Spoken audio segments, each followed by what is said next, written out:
नमस्कार, जय जोहार। छत्तीसगढ़ न्यूज में आपका बहुत बहुत स्वागत है। चलिए देखते हैं आज की 15 फटाफट बड़ी खबरों को। पीएम मोदी के चेहरे पर प्रदेशों के चुनाव नहीं जीतेगी भाजपा।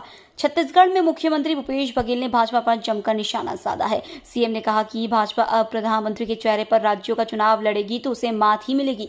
उन्होंने कहा कि भाजपा को राज्य के मुद्दों पर चुनाव लड़ना होगा, न कि राष्ट्रीय मुद्दों पर।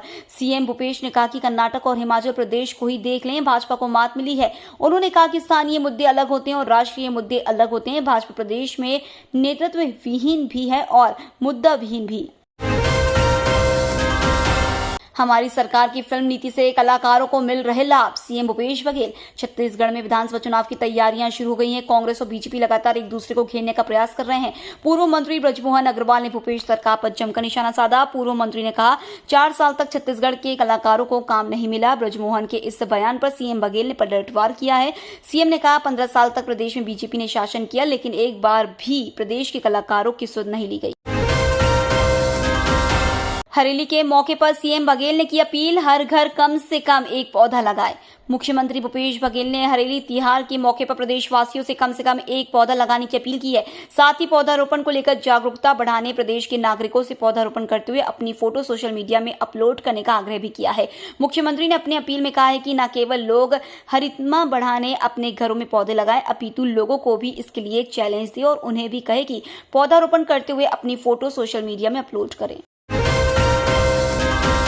बीजेपी ने घोषणा पत्र पर बनाई खास रणनीति। छत्तीसगढ़ में इस साल विधानसभा चुनाव होने, जिसकी तैयारी में बीजेपी जोर शोर से जुट गई है। चुनावी रणनीति के लिए बैठकों का दौर लगातार जारी है। शनिवार को बीजेपी की कई समितियों की बैठक हुई है, जिसमें सबसे प्रमुख बैठक घोषणा पत्र समिति की हुई है।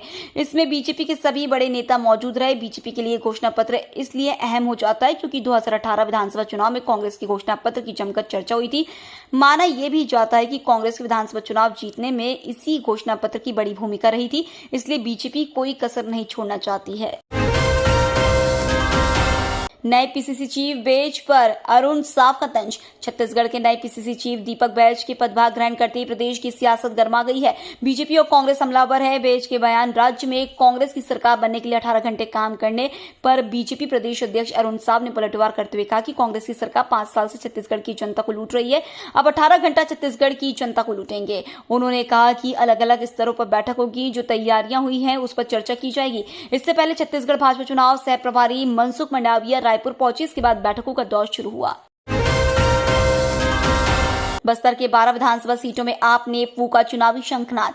छत्तीसगढ़ में कुछ महीने बाद होने वाले विधानसभा चुनाव को देखते हुए सभी राजनीतिक पार्टी के नेताओं ने चुनावी तैयारी शुरू कर दी है। शहरी इलाकों के साथ गांव-गांव में भी चुनावी बैठकें ले रहे हैं। बस्तर संभाग के 12 विधानसभा सीटों में भाजपा कांग्रेस के साथ आम आदमी पार्टी की भी नजर है, इसलिए खुद आप पार्टी के प्रदेश अध्यक्ष कोमल हुपेंडी इन दिनों बस्तर संभाग के अलग अलग विधानसभा का दौरा कर रहे हैं। चित्रकूट विधानसभा में पार्टी के बैठक के बाद प्रदेश अध्यक्ष ने जन चौपाल लगाकर स्थानीय लोगों की समस्याएं सुनी। इस दौरान 250 की संख्या में आदिवासियों को आम आदमी पार्टी में शामिल किया। संविदा कर्मियों ने भरी हुकार। छत्तीसगढ़ के पहले तिहार के दिन करेंगे जेल भरो आंदोलन। नियमितीकरण के वादे को पूरा करने के लिए हड़ताल पर बैठे प्रदेश के संविदा कर्मचारियों की सुध सरकार नहीं ले रही है, जिससे नाराज कर्मचारियों ने रायपुर तूता धरना स्थल पर सामूहिक रूप से आज हरेली के अवसर पर जेल भरने के लिए हुंकार भरी। हड़ताली स्वास्थ्य कर्मचारियों पर एस्मा लगाए जाने के विरोध में संविदा कर्मचारी सामूहिक त्याग पत्र सौंप चुके हैं। छत्तीसगढ़ सर्व विभागीय संविदा कर्मचारी महासंघ के प्रांत अध्यक्ष कौशलेश तिवारी ने कहा कि लोकतंत्र में लोकतांत्रिक तरीके से अपनी आवाज उठाने का अधिकार है। आप प्रदेश सह प्रभारी आज निकालेंगे बदलाव यात्रा, बोले छत्तीसगढ़ में बनेगी केजरीवाल की सरकार। आज विधानसभा जैजैपुर मुख्यालय में होने वाली आम आदमी पार्टी की परिवर्तन यात्रा की तैयारियां पूरी हो गई है। परिवर्तन यात्रा को लेकर आम आदमी पार्टी छत्तीसगढ़ सह प्रभारी हरदीप मुंडिया आज जैजैपुर पहुंचेंगे, जहां जैजैपुर के कंचनदा मोड़ से मुख्य सड़क होते हुए ओडेकेरा मोड़ तक परिवर्तन यात्रा में शामिल होंगे। प्रभारी हरदीप मुंडिया ने कहा कि लोग चाहते हैं छत्तीसगढ़ में केजरीवाल की सरकार बने, दिल्ली और पंजाब की तरह छत्तीसगढ़ में भी अच्छा शिक्षा मिले। छत्तीसगढ़ में हम बदलाव यात्रा निकालेंगे, छत्तीसगढ़ के हर शहर में यात्रा निकालेंगे, दिल्ली पंजाब के कामों को छत्तीसगढ़ की जनता को बताएंगे। छत्तीसगढ़ सरकार इस वर्ष 125 लाख मीट्रिक टन धान खरीदेगी। छत्तीसगढ़ सरकार इस वर्ष 125 लाख मीट्रिक टन धान खरीदेगी। मंत्रिमंडलीय बैठक 18 जुलाई को आगामी खरीफ विपणन वर्ष 2023-24 में धान खरीदी और कस्टम मिलिंग की नीति की समीक्षा कर सुझाव देने हेतु गठित मंत्रिमंडलीय उप समिति की बैठक 18 जुलाई को होगी। मंत्रिमंडलीय उप समिति की बैठक में मंत्रीगणों के अलावा कृषि, वित्त, राजस्व, सहकारिता, खाद्य विभाग के साथ ही Chhattisgarh state civil supplies corporation, Chhattisgarh राज्य सहकारी विपणन, चिप्स, अपेक्स बैंक और एनआईसी के वरिष्ठ अधिकारी शामिल होंगे। कोर्ट का बड़ा आदेश, चिटफंड कंपनी के डायरेक्टरों की 50 करोड़ की संपत्ति होगी नीलाम। छत्तीसगढ़ के मुख्यमंत्री भूपेश बघेल के निर्देश के बाद छत्तीसगढ़ में लगातार चिटफंड कंपनियों के खिलाफ कार्रवाई जारी है। पुलिस के द्वारा चिटफंड कंपनियों के कई डायरेक्टरों को भी गिरफ्तार किया जा चुका। छत्तीसगढ़ की दुर्ग पुलिस ऐसे ही एक चिटफंड कंपनी यश ग्रुप के खिलाफ कार्रवाई करते हुए न्यायालय में प्रकरण पेश किया था, जिस पर दुर्ग न्यायालय के विशेष न्यायाधीश में इस पर सुनवाई करते हुए यश ग्रुप के 52 एकड़ जमीन की नीलामी करके इस चिटफंड कंपनी में निवेशकों की डूबे रुपयों को वापस दिए जाने का आदेश जारी कर दिया है। जवाहर नवोदय विद्यालय के 100 छात्र छात्राओं को आई फ्लू। छत्तीसगढ़ के बिलासपुर में मस्तूरी मल्हार स्थित जवाहर नवोदय विद्यालय में आई फ्लू फैल गया है। यहां करीब 100 छात्र छात्राएं इसकी चपेट में है। इसके बाद स्वास्थ्य महकमा अलर्ट हो गया है। स्कूल में कैंप लगाकर बच्चों की जांच की जा रही है। डॉक्टरों ने साफ पानी के साथ साफ कपड़े और बिस्तर का उपयोग करने के निर्देश दिए हैं। बताया जा रहा है कि बैक्टीरिया, वायरस, फंगल के संपर्क में आने से बच्चे संक्रमित हुए हैं। नक्सलियों के हथियारों की सप्लाई चेन को ऐसे तोड़ेगी 2 राज्यों की पुलिस।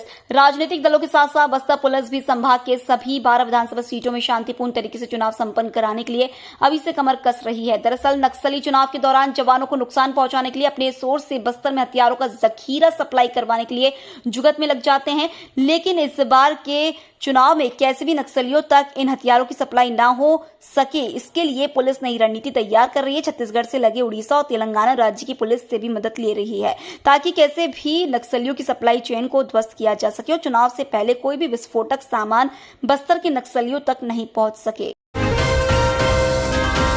छत्तीसगढ़ में पेट्रोल डीजल की बढ़ सकती है किल्लत। जिले के अधिकांश पंपों में डिमांड के अनुसार पेट्रोल डीजल की आपूर्ति नहीं होने से पेट्रोल और डीजल की किल्लत शुरू हो गई है। एडवांस में राशि जमा करने के बाद भी समय पर पेट्रोल और डीजल का टैंकर नहीं पहुंच रहा है। ऐसे में डिमांड के अनुसार सप्लाई नहीं होने से डीलरों को लाखों रुपए का नुकसान हो रहा है, साथ ही उपभोक्ताओं को भी परेशानी का सामना करना पड़ रहा है।